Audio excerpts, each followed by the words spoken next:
This week's book club, we are studying the book Healing from Hidden Abuse by Shannon Thomas. And we are talking about the characteristics of survivors. What are the things that all survivors have in common? Maybe not in the abuse or post-abuse, but what are all the things that we had in common prior to the abuse? And they are all really good things. Sometimes as a survivor of abuse, we wonder, what is wrong with me that they picked me? Or what is wrong with me? My picker's broken, or I keep going after the wrong men.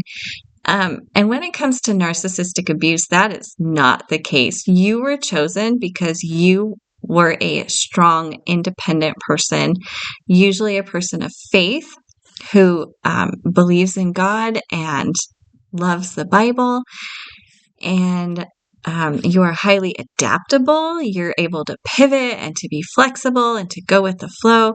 But also, survivors are people that just do it themselves. They don't give up.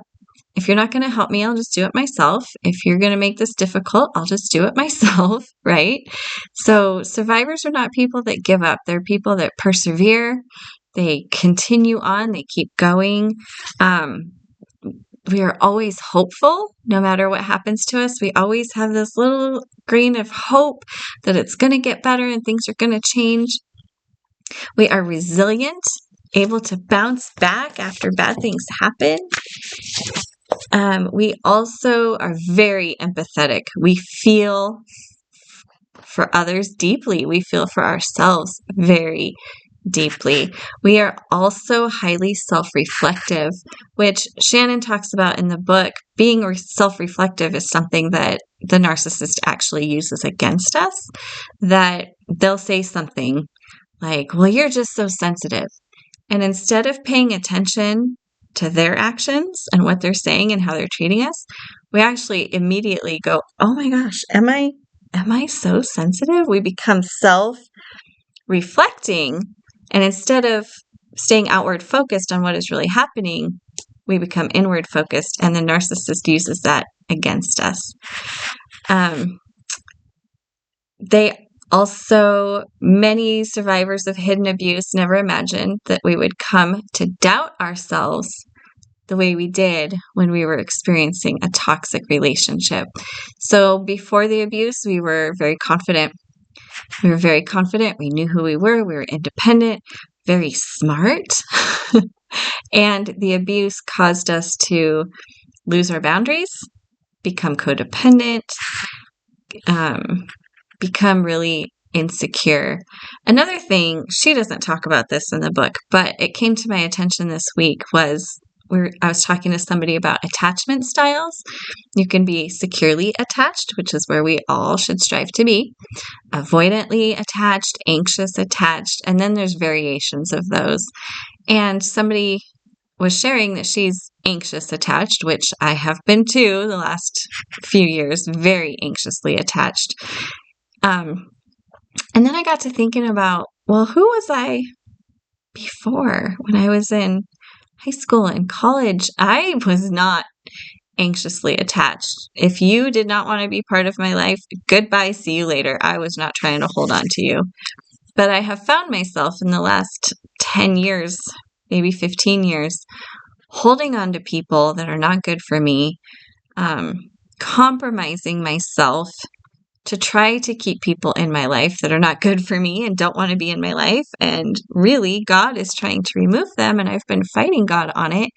And I have learned from personal experience that when you hold on to people too long, it gets bad. It gets ugly. The relationship rots.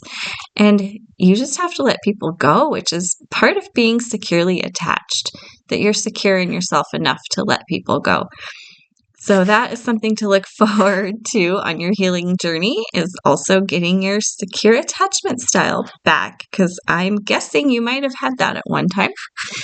And then she does talk in here about how when you are in a toxic environment, it brings out poor behaviors of people, even the most patient individuals, survivors of psychological abuse, find themselves behaving in ways that don't fit their normal personality.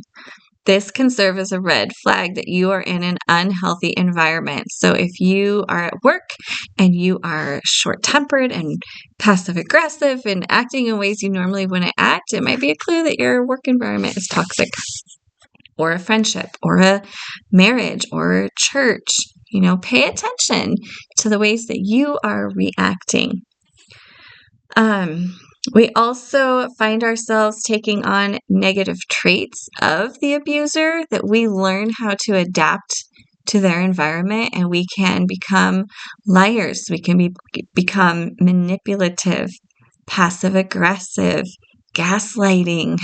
All the things that we hate about what they do, we actually do in order to stay safe in that environment with them. So once you get out, I noticed this about myself. Once I was away from the abuser, I was like, why am I still engaging in that behavior? Why am I still over-explaining? Why am I still minimizing? And it's because that was what I had to learn to do to adapt to my surroundings and to survive in that environment. On page 60, really great word of advice from Shannon. She says that we start to regain our feelings of self-worth when we take back control. And one of the main things we can do to take control is to go no contact or detached contact, and having a plan to deal with triggers, having a plan for when you do have to be in contact with that person. If you have children, young children with them, and you have to communicate with them regularly, have boundaries around that communication. How, when, why. If you don't have any reason to contact that person, your kids are grown, you're not in business together, why are you still talking to them? It's okay to go no contact. So that is a really great tip on how to get healthy, is to limit your contact, go no contact if you can.